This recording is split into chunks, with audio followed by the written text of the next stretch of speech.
ఓం శ్రీ గణేశాయ నమః. ఓం శ్రీ మహాసరస్వత్యై నమః.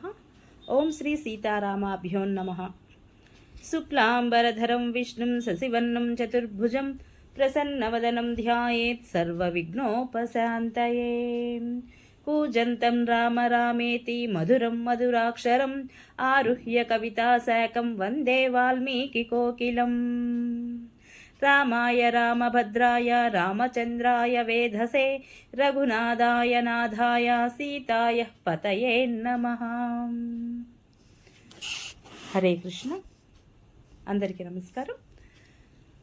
మనము సుందరాకాండ పారాయణలో భాగంగా 4వ రోజుకు చేరుకున్నాము. నిన్నటితో మనము మొదటి సర్గము పూర్తి చేసుకోవడం జరిగింది.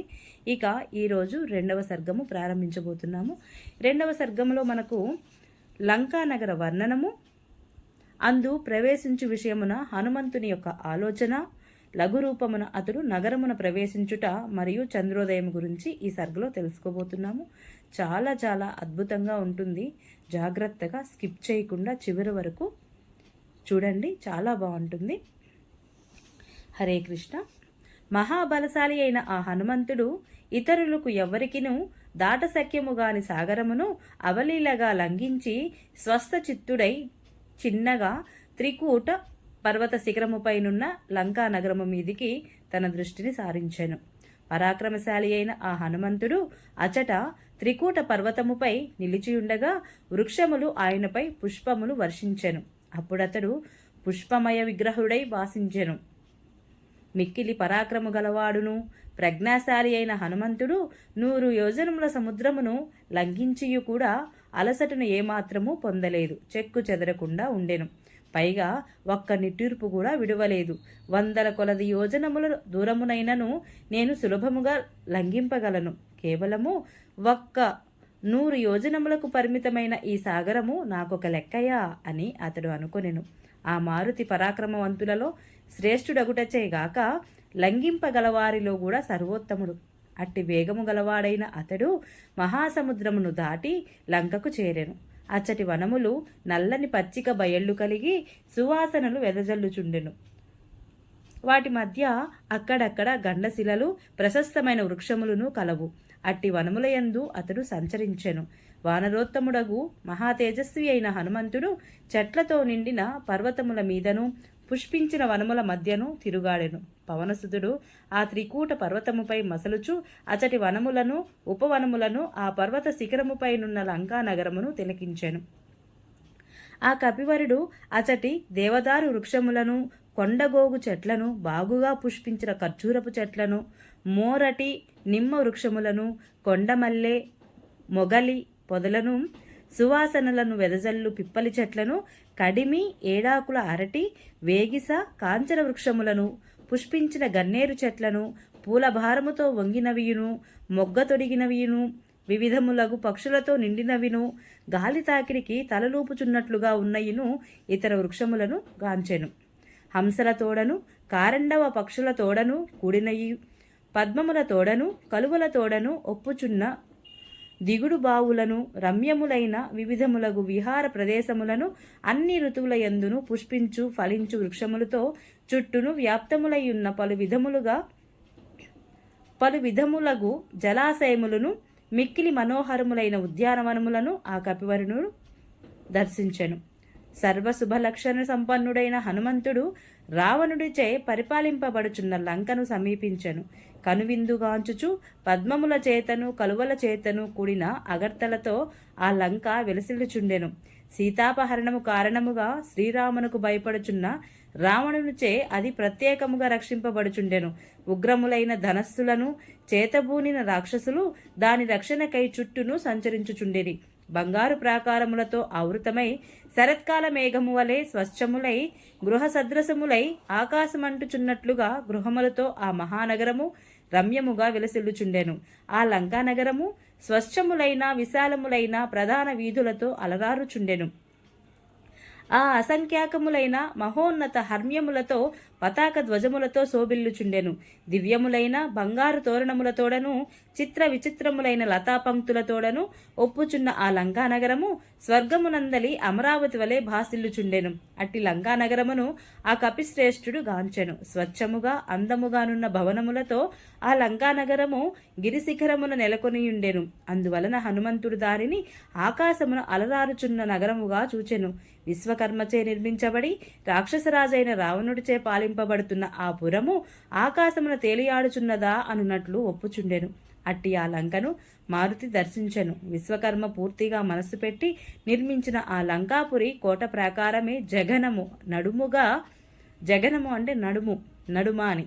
ఆ విపులములైన అగర్తలతో జలములనే నూతన వస్త్రములుగా, శత్రుఘ్నులు శూలములే కేశపాసములుగా, కోట బురుజులే కర్ణాభూషణములుగా గలిగి ఒక సుందరి వలె భాసిల్లుచుండెను.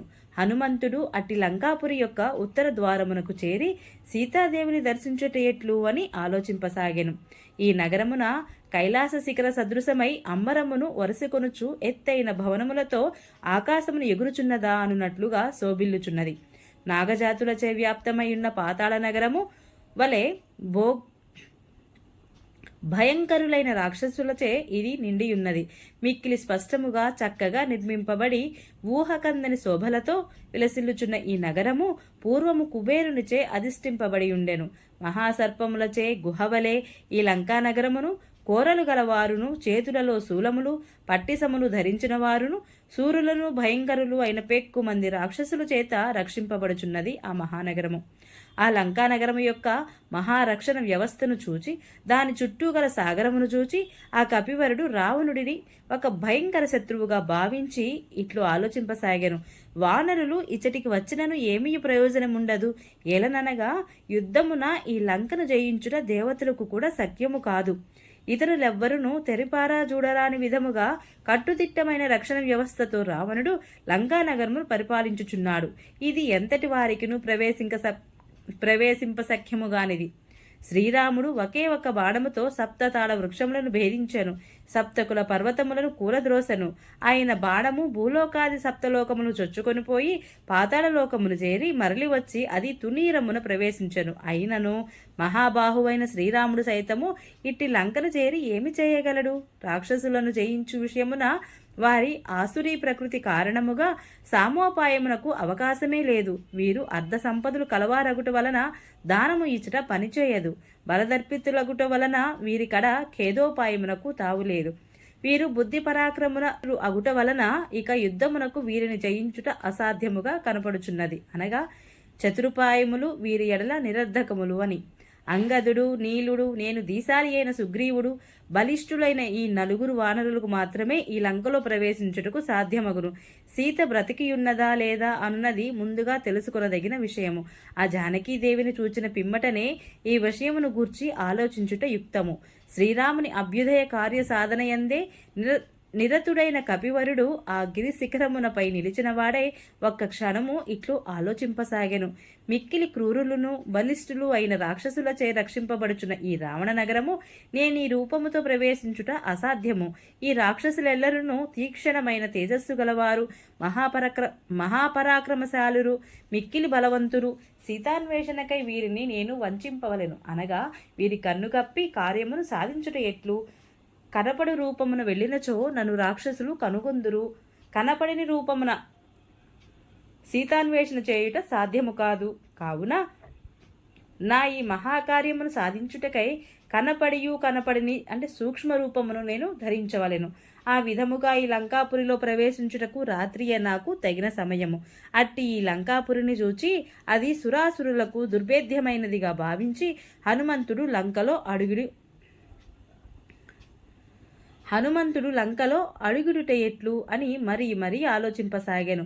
దుర్బుద్ధియు రాక్షసరాజు అయిన రావణుడి యొక్క కన్నుగప్పి నేను జనకాత్మజ అయిన సీతామాతను ఏ విధముగా చూడగలను? అంతటి మహానుభావుడైన శ్రీరాముని కార్యము భంగము కాకుండా నేను ఎట్లు ప్రవర్తింపవలెను? ఏకాంత ప్రదేశమున ఒంటరిగా నుండి సీతమ్మ తల్లిని నేను ఒక్కడనే ఎట్లు దర్శింపగలను? స్థిర చిత్తములు లేని పిరికిదూతను పొందుట వలన సిద్ధములైన అనర్థములు కూడా దేశ కాలములకు విరుద్ధములుగా చేయబడినవైన సూర్యోదయ సమయమున చీకట్ల వలె నశించును. ఈ కార్యమును ఇట్లు చేయవలెను, ఇట్లు చేయరాదు అని నిశ్చయింపబడిన తరువాత కూడా వివేకము లేని దూతల వలన ఆ కార్యము సఫలము కాదు. ఏలననగా తమకు ఏమీయూ తెలియకున్నను తామెంతో తెలిసిన వారమని భావించి గర్వపడు దూతలు కార్యములను చెడగొట్టుచుందురు గదా. నా స్వామి కార్యము భంగపడుకుండుట ఎట్లు? సీతాదేవి జాడను తెలుసుకుని ఉపాయమేమి? వీరి ముందర నేను అవివేకిని కాకుండా ఉండుట ఎట్లు? సముద్ర లంఘనము వృధా కాకుండా ఎట్లు? నేను రాక్షసుల కంటపడినచో రావణ సంహారము కోరుకున్న ప్రజ్ఞాశాలి అయిన శ్రీరాముని కార్యము వ్యర్థమగును కదా. రాక్షసులు పసిగట్టకుండా రాక్షస రూపమును ధరించి లంకలో ఎచ్చట నుండుటకు సాధ్యము కాదు. ఇక వేరే రూప విషయమును గురించి చెప్పనేలా? రాక్షసులకు తెలియకుండా ఈ లంకలో గాలియును ప్రసరింపజాలదు అని నేను తలంతును. ఇచ్చట బలవంతులైన రాక్షసులకు తెలియనిది ఏదియును ఉండదు కదా. చీమ చిట్టుక్కుమన్నను వారికి తెలిసిపోవును. నేను ఇచ్చట నా నిజ రూపము తోడనే దాగియున్నచో నాకు మరణము తప్పదు. మీదు మిక్కిలి రాముని కార్యము కూడా చెడిపోవును. అందువలన రామకార్యార్థ సిద్ధికై నేను నా నిజ రూపమును కుదించుకొని నా సూక్ష్మ రూపముతో రాత్రివేళ లంకలో ప్రవేశించెదను. సులభముగా చొరరాని లంకను రాత్రివేళ ప్రవేశించి రావణుడి భవనమును పూర్తిగా గాలించుచు జానకీదేవిని దర్శింపగలను. ఈ విధముగా నిశ్చయించుకొని వానరవీరుడైన హనుమంతుడు వైదేహి దర్శనము కొరకు ఆరాటపడుచున్నవాడై సూర్యాస్త సమయమునకై నిరీక్షింపసాగాను. సూర్యుడు అస్తమించగానే మారుతి రాత్రులయందు మార్జాల ప్రమాణమున తన రూపమును కుదించుకొనెను. అప్పుడు అతని దేహము ఆశ్చర్యమును గొలుపునదిగా ఉండేను. పరాక్రమశాలి అయిన హనుమంతుడు ఆ ప్రదోష కాలమున వేగముగా ఎగిరి బాగుగా విభజింపబడిన మార్గముల గల రమ్యమైన లంకానగరము ప్రవేశించెను. ఆ లంకానగరము ప్రాసాదముల వరుసతో విస్తరించియుండెను. బంగారు వెండి స్తంభములతోడను స్వర్ణ నిర్మితములైన కిటికీలతోడను గంధర్వ నగరము వలె అద్భుతావహమయ్యుండెను. ఆ నగరమందలి భవనములు సువర్ణభూషితములై 7 అంతస్తులతోనూ 8 అంతస్తులతోనూ అలరారుచుండెను. వాటి భూభాగములు స్ఫటికమణులతో పొదగబడియుండెను. అట్టి మహానగరమును హనుమంతుడు గాంచెను. ఆ లంకాపురి అందలి రాక్షస భవనములు భూభాగములు వైఢూర్య మణులచే చిత్రింపబడినవై ముత్యముల సముదాయములచే అలంకరింపబడినవై ప్రకాశించుచుండెను. రాక్షసులు నివసించు లంక ఎందరి గోపురములు బంగారముతో నిర్మించబడినవై ఉండెను. చిత్ర విచిత్రములుగా నుండెను. అవి చక్కగా అలంకరింపబడిన లంకా పట్టణము అంతటను ప్రకాశింపజేయుచుండెను. ఊహకందని అద్భుతాకారము గల ఆ లంకను చూచి హనుమంతుడు విషాదమునకు లోనయ్యెను. కాని వైదేహీ దర్శన కుతూహలుడై అతడు మిక్కిలి సంతోషపడెను. రావణుడిచే పరిపాలింపబడుచున్న ఆ లంకానగరము స్వచ్ఛములైన రాజప్రసాద పంక్తులతో అలరాలుచుండెను. అమూల్యములైన బంగారు కిటికీలతోడను తోరణములతోడను విలసిల్లుచుండెను. మిక్కిలి బలశాలురైన రాక్షసులతో గూడియుండెను. అట్టి ప్రసిద్ధమైన లంకాపురిని మారుతిగాంచెను. అట్టి సమయమున వేల కొలది కిరణములు గల చంద్రుడును నక్షత్రగణముల మధ్య విరాజిల్లుచు వెన్నెల ఎనడి చాందినీతో లోకములను కప్పివేయుచు హనుమంతునకు సహాయము చేయుచున్న వాని వలె ఉదయించెను. ఉదయించి పైకి వచ్చుచున్న చంద్రుడు తెల్లని శంఖ ప్రభలతో పాలవలే తెల్లని తామర తూడులతో శోభల్లతో ప్రకాశించుచుండెను. ఇంకను ఆ కళానిధి సరస్సున ఈదుచున్న హంసవలే మనోహరముగా నుండెను. అట్టి చంద్రుడిని ఆ వానర వీరుడు గాంచెను.